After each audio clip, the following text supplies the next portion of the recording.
Magandang hapon mga kaibigan, di pa na yan. Mamaya konti mga kaibigan, magtatanim tayo ng pitsay. Lahat ng ginagawa natin ito mga kaibigan, iba-vlog natin. Kailangan natin i-post mga kaibigan, para lahat ng ginagawa namin dito mga kaibigan alam nyo. Dalang-dala na ako mga kaibigan. Nanadisgrasya ako. Ito yung makikita nyo. Yeah.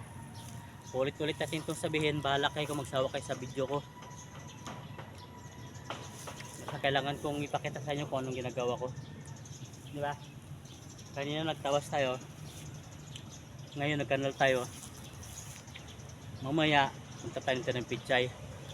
Alternate ang trabaho, alternate ang video. Diba? Bye bye. Maraming salamat. Magandang hapon.